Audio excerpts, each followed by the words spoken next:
అలానే మిస్ఎస్రావు బంగారం ధర సాధారణంగా అంతర్జాతీయ పరిణామాలు, జాతీయ పరిణామాలు వీటన్నిటి మీద ఆధారపడి ఉంటుంది. అంతర్జాతీయంగా నెలకొన్నటువంటి రెండు కీలకమైనటువంటి పరిణామాలు ఇప్పుడు మనం చూస్తున్నాం. దాని ప్రకారం బంగారం రేటు తగ్గాలి, కానీ గత 2 రోజుల నుంచి పెరిగింది. ఇవాళ కొంచెం స్వల్పంగా తగ్గింది.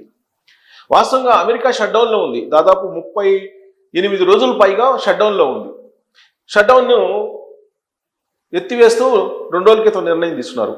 అక్కడ ఉన్నటువంటి కాంగ్రెస్లో కానీ సెనెట్లో కానీ అమెరికా షట్డౌన్ను ఎత్తివేస్తూ నిర్ణయం తీసుకున్నారు. ఆ పరిణామం బంగారం తగ్గడానికి అనుకూలించాలి, కానీ అంతర్జాతీయ మార్కెట్లో ఔన్స్ బంగారం 4,000 నుంచి $4,180కి వెళ్ళింది. దానికి అనుగుణంగా ఇక్కడ కూడా రేటు పెరిగింది. మరొక అంశం ఏంటంటే చైనా అమెరికా మధ్య వాణిజ్య యుద్ధం తగ్గింది. అలాగే అమెరికాకి భారతదేశానికి మధ్య వాణిజ్యపరమైనటువంటి చర్చలు జరుగుతూ ఉన్నాయి. తాజాగా ట్రంప్ ఏమంటూ ఉన్నారు, అమెరికాలో ఉండేటువంటి యువత కానీ లేదంటే అమెరికాలో ఉండే ఉద్యోగులు కానీ నైపుణ్యం కలిగినటువంటి వాళ్ళు లేరు. హై ఎండ్లో నైపుణ్యం ఉన్నటువంటి వాళ్ళు ఇతర దేశాల నుంచి అమెరికాకి కావాల్సిందేనని చెప్పి చెప్తూ ఉన్నారు. H1B వీసాలకు సంబంధించినట్టు కూడా క్లియరెన్స్ ఇస్తూ ఉన్నారు. యూనివర్సిటీల్లో విద్యార్థులు చేరండి వచ్చి అని చెప్పి కూడా చెప్తూ ఉన్నారు. ఎందుకు? యూనివర్సిటీలు అన్నీ ఖాళీ ఉన్నాయి కాబట్టి. ఈ పరిణామాలన్నీ కూడా మళ్ళా సర్దుకుంటున్నాయి. యుద్ధ వాతావరణం తగ్గింది, వాణిజ్య యుద్ధం తగ్గింది, దేశాల మధ్య సఖ్యత కుదురుతోంది. ప్రపంచవ్యాప్తంగా కూడా పరిణామాలు చక్కబడుతూ ఉన్నాయి. రష్యా నుంచి ఆయిల్ కొనుగోలుని భారతదేశం తగ్గించింది. దాంతో భారతదేశంతో అమెరికా సఖ్యత కుదుర్చుకుంటుంది. కొన్ని పరిస్థితులు చక్కదిద్దుకుంటున్నటువంటి క్రమంలో బంగారం రేటు తగ్గాలి, కానీ పెరిగింది. ఈ వారం సోమ మంగళ 2 రోజులు పెరిగింది. బుధవారం ఇవాళ కొంచెం స్వల్పంగా తగ్గింది. మరి ఎందుకు అని అంటే అంతర్జాతీయ నిపుణులు జేపీ మోర్గాన్ లాంటి సంస్థలు చెప్తుంది ఏంటంటే ఇప్పుడు అమెరికాలో షట్డౌన్ అనేది తొలగిపోయింది. షట్డౌన్ తొలగిన తర్వాత లావాదేవీలు పెరగాలి, లావాదేవీలు పెరుగుతాయి. ఆ పరిణామం ఆర్థిక మాంద్యం దిశగా వెళ్ళే అవకాశం ఉంది అమెరికా అని చెప్పి అంచనా వేస్తున్నారు ఆర్థికవేత్తలు. షట్డౌన్ ఒక్కసారి లిఫ్ట్ చేశారు. షట్డౌన్ లిఫ్ట్ చేసిన తర్వాత నెక్స్ట్ పరిణామం ఏంది అమెరికాలో అంటే ఆర్థిక మాంద్యం అని చెప్తున్నారు. ఆర్థిక మాంద్యం కనుక వస్తే అప్పుడు డాలర్ రేటు బలహీనపడే అవకాశం ఉంది. డాలర్ రేటు బలహీనపడితే అంతర్జాతీయ మార్కెట్లో ఇండెక్స్ కనుక తగ్గితే అప్పుడు బంగారం రేటు పెరిగే అవకాశం ఉంది. సో ఆర్థిక మాంద్యం వచ్చే అవకాశం ఉంది అమెరికాలో అని చెప్పి చెప్తున్నారు. ఆర్థిక మాంద్యం. నెంబర్ 2, షట్డౌన్ లిఫ్ట్ చేశారు. షట్డౌన్ లిఫ్ట్ చేసిన తర్వాత వచ్చేది ఆర్థిక మాంద్యం అంటున్నారు. ఆర్థిక మాంద్యం కారణంగా ఆర్థిక మాంద్యాన్ని అధిగమించాలంటే అమెరికా ప్రభుత్వం ఏం చేయాలంటే అమెరికా ఫెడ్ ధరలు తగ్గించాలి. ఫెడ్ రేట్లు, వడ్డీ రేట్లు, వడ్డీ తగ్గించాలి. సో తగ్గించే అవకాశం ఉందని చెప్పేసి 65% అంచనా వేస్తుంది అంతర్జాతీయ మార్కెట్. 65% ఫెడ్ రేట్లు తగ్గించేటువంటి అవకాశం ఉందని చెప్తున్నారు. ఫెడ్ రేట్లు తగ్గిస్తే అప్పుడు బంగారం రేటు పెరిగే అవకాశం ఉంది. సో ఈ 2 కారణాలతోటి బంగారం రేటు పెరిగే అవకాశం ఉంది అనేటువంటి ఉద్దేశంతో ఇప్పుడు ఏం చేస్తున్నారు, చైనా మళ్ళీ కొనుగోలు ప్రారంభించింది బంగారాన్ని. ఒక్క అక్టోబర్ నెలలోనే 78 టన్నులు కొనుగోలు చేసినట్టు అంతర్జాతీయంగా లెక్కేస్తున్నారు. 78 టన్నులు కొనుగోలు చేస్తుందని. ఇక 4వ పాయింట్ ఏంటంటే ప్రపంచ బ్యాంకు కేవలం Q3లో అంటే Q3లోనే సుమారుగా 220 టన్నులు కొనుగోలు చేస్తుందంట అంతర్జాతీయ లెక్కల ప్రకారం. సో ఇప్పుడు ఇంకా కొనుగోలు చేస్తుంది. Q3 అంటే ఇప్పుడు మనకి Q4 నడుస్తుంది. Q3 అంటే లాస్ట్ 3 monthsలో 220 టన్నులు ప్రపంచ బ్యాంకు కొనుగోలు చేస్తుంది. ప్రపంచ బ్యాంకు కొనుగోలు చేస్తుంది, చైనా కొనుగోలు చేస్తుంది, భారతదేశం కూడా ఎంతో కొంత కొనుగోలు చేస్తుంది, భారతదేశం కూడా బంగారాన్ని. కాబట్టి ఆయా దేశాలు ఏంటంటే అంతర్జాతీయంగా నెలకొన్నటువంటి పరిస్థితుల దృష్ట్యా మళ్ళా కొనుగోలుని ప్రారంభించారు, బంగారం కొనుగోలు ప్రారంభించారు. ఆ కారణంగా అంతర్జాతీయ మార్కెట్లో గత వారం మొత్తం $4,000 ఉంది ఔన్స్ బంగారం. ఈ $4,000 కాస్త ఇప్పుడు $4,180 అయింది. దీంతో మనం బంగారం రేటు గత 2 రోజుల నుంచి పెరిగింది. ఇవాళ కొంచెం స్వల్పంగా తగ్గినప్పటికీ. అయితే ఈ పరిణామం ఏంటి భవిష్యత్తులో అనంటే, జేపీ మోర్గాన్ ఏం చెప్తుందంటే, జేపీ మోర్గాన్ అనేది ఒక రీసెర్చ్ సంస్థ, ఒక బ్యాంకు. జేపీ మోర్గాన్ అనేది జేపీ మోర్గాన్ బ్యాంకు. ఇది ఎప్పటికప్పుడు బంగారం రేటు ఎలా ఉంటుంది ఏంటి అనే దాని మీద అంచనా వేస్తుంటుంది. దీని ప్రకారం 2026 డిసెంబర్ లేదా అక్టోబర్ కల్లా, 2026 అక్టోబర్ కల్లా $5,000 వెళ్ళే అవకాశం ఉంది ఔన్స్ బంగారం అని చెప్తున్నారు.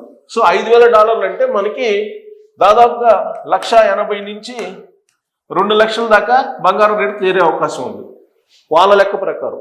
మరి ఇది కరెక్ట్ అవుతుందంటే ప్రపంచంలో అంతర్జాతీయంగా మారుతున్నటువంటి పరిస్థితులకు అనుగుణంగా ఎప్పటికప్పుడు మారిపోతుంటాయి. ఎవరు అంచనా వేయలేని పరిస్థితిలో ఉన్నారు. కాకపోతే జేపీ మోర్గాన్ అంచనా అది ఉంది. కానీ కొన్ని సంస్థలు ఏం చెప్తున్నాయి, నెక్స్ట్ ఇయర్ మార్చి నుంచి తగ్గే అవకాశం ఉంది, అది దాదాపుగా $3,500 వచ్చే అవకాశం ఉంది ఔన్స్ బంగారం అని చెప్తున్నారు. అంటే $3,500 వస్తే ఏమవుతుంది బంగారం రేటు, మనకి 70,000 నుంచి 80,000 తులం బంగారం లభించేటువంటి అవకాశం ఉంది సుమారుగా. సో ఇది అంతర్జాతీయంగా నెలకొన్న పరిస్థితి. ఇప్పుడు జరిగినటువంటి 2 పరిణామాల కారణంగా ఇప్పుడు బంగారం రేట్లు మళ్ళీ పెరగడం ప్రారంభించాయి. ఒకటి, అమెరికా షట్డౌన్ లిఫ్ట్ చేయడం. అమెరికా షట్డౌన్ లిఫ్ట్ చేయడం కారణంగా ఆర్థిక మాంద్యం ఆ దేశానికి వస్తుందని ఎక్స్పెక్ట్ చేయడం, ఫలితంగా ఫెడ్ రేట్లు తగ్గిస్తారని చెప్పి అనుకోవడం. ఈ పరిణామ క్రమంలో బంగారాన్ని అంతర్జాతీయ మార్కెట్లో బ్యాంకులే కొనుగోలు చేస్తున్నట్టు క్రమంలో మనకి బంగారం రేటు పెరిగింది. సో ఇప్పుడు బంగారం రేట్ ఏంటి, ఇవాళ బంగారం రేట్ ఏంటి అనేది చూద్దాం. సో ఇవాళ యాజ్ ఆఫ్ నౌ మనకి హైదరాబాద్ మార్కెట్లో బంగారం రేటు చూద్దాం. హైదరాబాద్ రేటు ఇక్కడ చూడండి. ఇవాళ రేటు గోల్డ్ రేటు తగ్గింది. 24 క్యారెట్లో $33 తగ్గింది గ్రాము. 22 క్యారెట్లు వచ్చేసి $30 తగ్గింది. 22 క్యారెట్లు, 18 క్యారెట్లు వచ్చేసి $25 తగ్గింది, స్వల్పంగా తగ్గింది.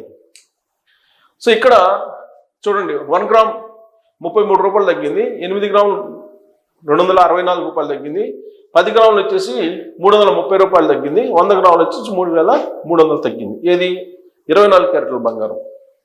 అంటే నేను చెప్పే తులం బంగారానికి ఎంత తగ్గినట్టు, $330 తగ్గింది ఇవాళ. ఆ తగ్గుదల పెద్ద తగ్గుదల కాదు, నిన్న మొన్న విపరీతంగా పెరిగింది.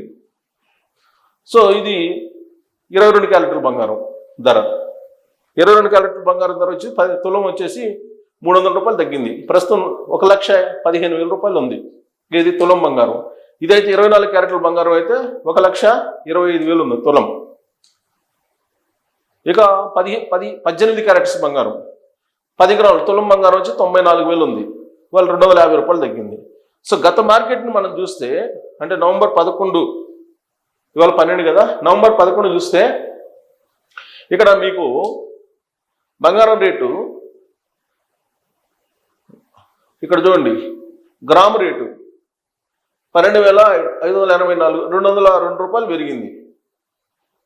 11,535 ఇది 22 క్యారెట్ల బంగారం. నవంబర్ 10 రేటు చూసుకుంటే పెరుగుతూ వచ్చింది. గత 2 రోజులు గ్రాము రేటు $180 నవంబర్ 10ని పెరిగింది. నవంబర్ 11కి వచ్చి మళ్ళీ $202 పెరిగింది. అంటే వరసి దాదాపు $383 గత 2 రోజుల నుంచి పెరిగింది. లాస్ట్ వీక్లో కొంచెం తగ్గింది, బట్ ఈ వీక్లో మళ్ళీ పెరిగింది. ఇది పరిస్థితి. సో కాబట్టి ఇక్కడ చూడండి, gold rate in Hyderabad last 10 days, గత 10 రోజుల నుంచి అంతా పెరగడమే, తగ్గడం ఒక 2 రోజులు. నవంబర్ 5వ తారీఖు తగ్గింది, నవంబర్ 4వ తారీఖు తగ్గింది, మిగతా రోజులన్నింటిలో పెరగటమే. సో పెరుగుతూ వస్తుంది. కాబట్టి బంగారం రేటు ఎప్పుడు పెరుగుతుంది ఎప్పుడు తగ్గుతుంది అనేది అంచనా వేయటం అనేది చాలా టఫ్. కాకపోతే అంతర్జాతీయ మార్కెట్లో మారినటువంటి పరిస్థితులు అమెరికా మీద ఆధారపడి ఉంటుందండి ఎక్కువ. అమెరికాలో జరిగేటువంటి పరిణామాలు మొత్తం ప్రపంచవ్యాప్తంగా ప్రభావం చూపిస్తూ ఉంటాయి. అందుకే ఇప్పుడు అమెరికా షట్డౌన్ తొలగిపోయింది కాబట్టి ఈ పరిణామాలు, అమెరికా షట్డౌన్ తొలగిపోయింది, ఇప్పుడు దాని పరిణామాలు ఏ విధంగా ఉండబోతున్నాయి అమెరికా ఆర్థిక వ్యవస్థ మీద అనే దాని మీద బంగారం రేటు తగ్గుతుందా పెరుగుతుందా అనేది మనకు అర్థమవుతుంది. ఎందుకంటే అక్కడ ఆర్థిక మాంద్యం లేకుండా ఉంటే డాలర్ పెరుగుతుంది, డాలర్ విలువ, డాలర్ బలంగా ఉంటుంది. డాలర్ బలంగా ఉన్నప్పుడు బంగారం తగ్గుతుంది, డాలర్ బలహీనపడినప్పుడు బంగారం పెరుగుతుంది. సో కాబట్టి ఇది ఈక్వేషన్. సో కాబట్టి మనందరం ఏం చేయాలంటే డాలర్ బలపడాలి, డాలర్ బలంగా ఉండాలి అని చెప్పేసి కోరుకోవాలి. రూపాయితో పోల్చుకుంటే డాలర్ కాదండి, అంతర్జాతీయ మార్కెట్లో దానికి ఒక ఇండెక్స్ ఉంటుంది, ఆ ఇండెక్స్లో అది బలంగా ఉండాలి. అంతర్జాతీయ మార్కెట్లో డాలర్ని బేస్ చేసుకొని వాణిజ్యం జరుగుతూ ఉంటుంది, అక్కడ అది బలంగా ఉండాలి. సో అది బలంగా ఉంటే మనకు బంగారం తక్కువ వస్తుంది. మరి డాలర్ బలంగా ఉండాలని మీరు కోరుకుంటారా, లేదంటే బంగారం తగ్గాలని కోరుకుంటారా? మరి అది చాలామంది జనరల్గా మనం ఏమనుకుంటాం అంటే బంగారం రేటు తగ్గాలనుకుంటాం. బంగారం రేటు తగ్గిందంటే మన రూపీ వాల్యూ పడిపోతుంది, మీకు డాలర్ వాల్యూ పెరుగుతుంటుంది అనమాట. సో ఆర్థిక వ్యవస్థలో ఇలాంటివన్నీ కూడా రెసిప్రోకల్స్ ఉంటాయి. అంతర్జాతీయ మార్కెట్లో మారుతున్న పరిస్థితుల దృష్ట్యా ఎప్పుడు ఏది పెరుగుతుందా తగ్గుతుందా అనేది ఖచ్చితంగా చెప్పలేని పరిస్థితి. కాకపోతే కొంచెం ఫ్లక్చువేషన్స్ ఉంటాయి. అంతర్జాతీయ మార్కెట్లో మాత్రం 4,000 ఏదైతే ఉందో ఔన్స్ బంగారం, అది కొంచెం అటు ఇటు ఫ్లక్చువేషన్ అవుతుంది. అంతవరకు ఉంటే పర్వాలేదు. ఈ వారం స్టడీ అవుతుంది అంటున్నారు, మరి ఎంతవరకు అనేది చూడాలి. Thank you.